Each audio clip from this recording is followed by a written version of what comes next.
What's up, fellow bartenders? Now, I know you probably poured a lot of draft beer in your time behind the bar. I mean, it's pretty simple, right? You pull a handle, you fill a glass, and then boom, beer. You're on to the next before that guy at the end of the bar starts burning a hole through the back of your head. Listen, I get it.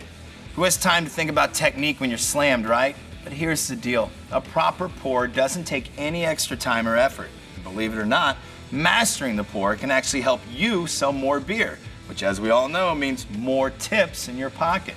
Don't believe me? Do a little taste test and see what you think.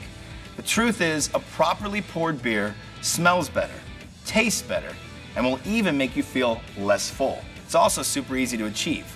Now, first things first, please don't let the faucet dip into the beer. You always keep it dry, ideally about an inch or two away from the glass. It may not seem like a big deal, but it is. Draft beer is a lot like milk. It's got to stay cold or it won't taste as fresh. And the last thing you want is off-tasting beer on the outside of that faucet getting into another beer because it'll affect the taste. And it's really not how you treat beer. And if you do accidentally get a little beer on the faucet, no worries. Just wash it off with some warm water and you're good to go.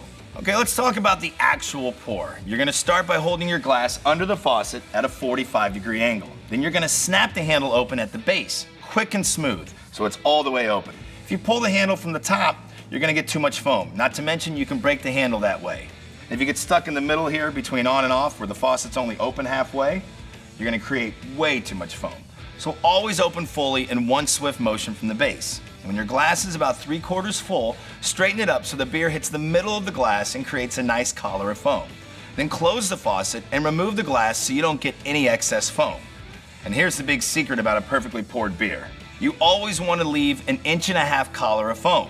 See all those tiny bubbles creating that velvety collar of foam? That's actually gases being released from the beer.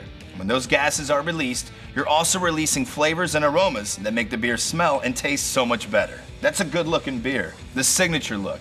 Releasing the gas means it won't end up in your stomach where they can make you feel full, which means your customers are probably gonna have more room for beer and a bite to eat.